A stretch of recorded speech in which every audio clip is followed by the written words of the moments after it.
Mo kí gbogbo ẹ̀yin lólùfẹ́ mi tó ń wò mí nílé lóko lẹ́yìn odi. Ṣé àlàáfíà ni mo bá gbogbo yín? Lórí ọ̀rọ̀ justice for Mohbad, òun náà ni a ṣì wà. Lórí ọ̀rọ̀ justice for Mohbad, òun la ṣì wà. Ẹ̀yin lólùfẹ́ mi, mo ní fún àǹfààní ẹ̀yin tí tún ti gbọ́ nǹkan tó tún ti ń lọ ní gbòòrò báyìí. Ohun mo tún ṣe ní kí n tún wá fi tó yín létí. Ẹ kúkú ti mọ̀,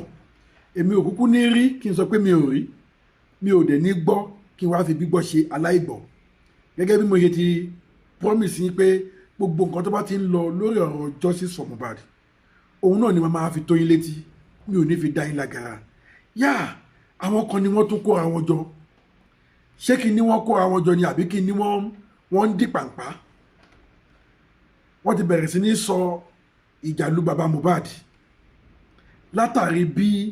wọ́n ṣe ń help bàbá Mohbad. Wọ́n wá sọ débi wípé ẹ máa gbọ́ o, ẹ̀yin bàbá mi, ẹ̀yin màmá mi, ẹ̀yin sista mi, ẹ̀yin ọ̀nkù mi, ẹ máa gbọ́ o. Ẹ jọ̀ọ́, ṣé ẹ̀ṣẹ̀ ni ní ilẹ̀ Nàìjíríà sìn kí ọmọ èèyàn kó dolóògbé kó dẹ̀ máa wá justice fún ọmọ ẹ̀ tó dolóògbé? Torí everybody mọ̀ pé bí Mohbad ṣe jáde láyé, it's a mysterious way, it's unbelievable way, it's ìyàlẹ́nu way, kàyéfì way. Gbogbo nǹkan tá a bá lè fi wé pé tí kò bá yẹ kí nǹkan rí bẹ́ẹ̀, ọ̀rọ̀ tí nǹkan bá yáyàn lẹ́nu, gbogbo ọ̀nà téèyàn lè fi wé, òun ni kẹ́ ẹ jẹ́ ká fi wé. Ṣé tó bá wá ṣẹlẹ̀ bẹ́ẹ̀ tí wọ́n ẹni bẹ́ẹ̀ bá sọ pé òun wá justice fún ọmọ òun, ẹ jọ̀ọ́, ṣé ẹ̀ṣẹ̀ tún nìyẹn? Ṣé ẹ̀ṣẹ̀ nìyẹn? Mo dẹ̀ mọ̀ wípé àròkọ yìí ó wá láti ọ̀dọ̀ Wùnmí, torí pé kí ni, a ti ń gbọ́ awuyewuye yìí tipẹ́. Wọ́n ti ń sọ wípé wọ́n ti ń bribe àwọn blogger kọ̀ọ̀kan. Mo rò pé sts bọ́n ṣe ń bribe àwọn blogger kọ̀ọ̀kan yìí, bọ́n ṣe ń fún wọn lówó àbẹ̀tẹ́lẹ̀ yìí, bọ́n ṣe ń fún wọn lówó pé panu ẹ mọ́, má sọ̀rọ̀ nípa justice mọ́ fún Mohbad. Ó dàbẹ̀ ni pé kò tí ì tẹ̀ wọ́n lọ́rùn náà, because èmi sọ fún wọn, mo ní ẹni mélòó lè fẹ́ bribe, ẹni mélòó lè fẹ́ palẹ́nu mọ́.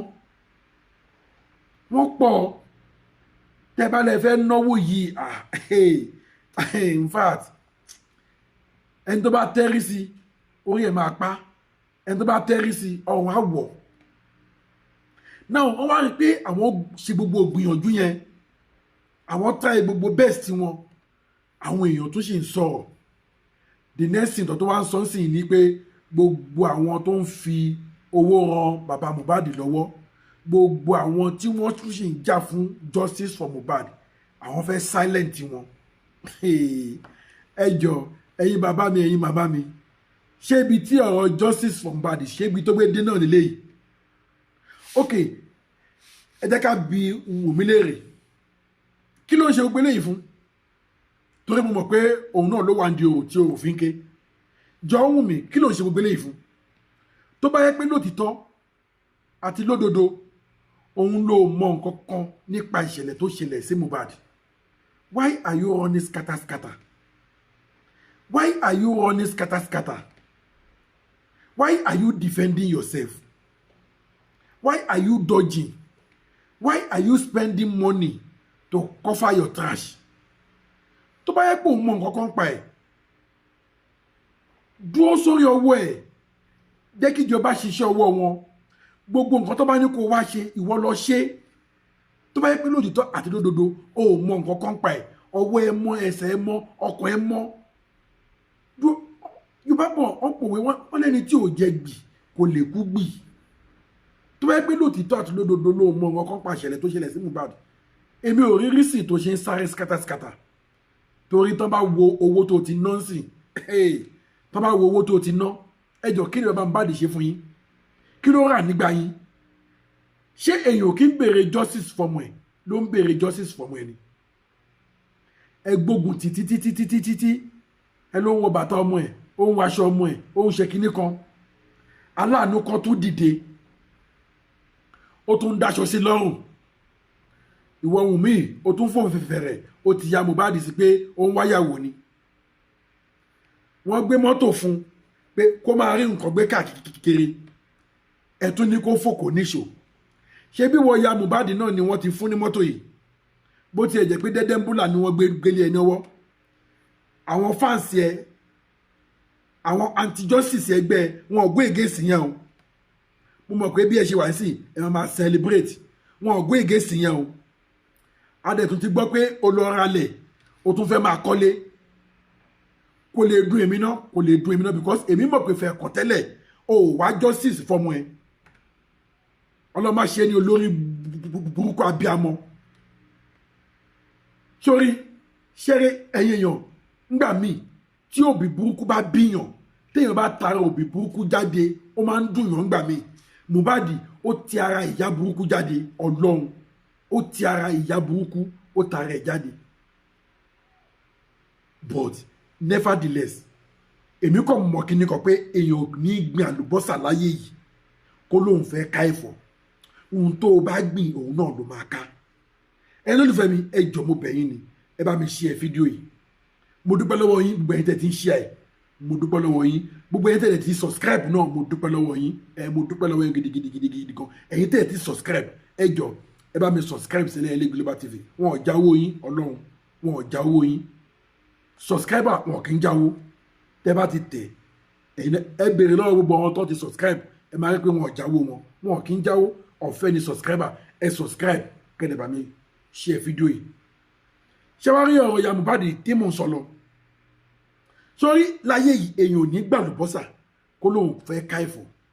nǹkan tó bá gbìn láyé yìí òun ló máa ká sórí níbi tí ọ̀rọ̀ Mohbad gbé dé yìí wà láìta láì sùnmọ́bì láìla sí láwà mo fi ànábì búra mo fi Jésù Kristi búra mo fi àwọn alálẹ̀ tó tẹ ilẹ̀ Nàìjíríà dò mo fi búra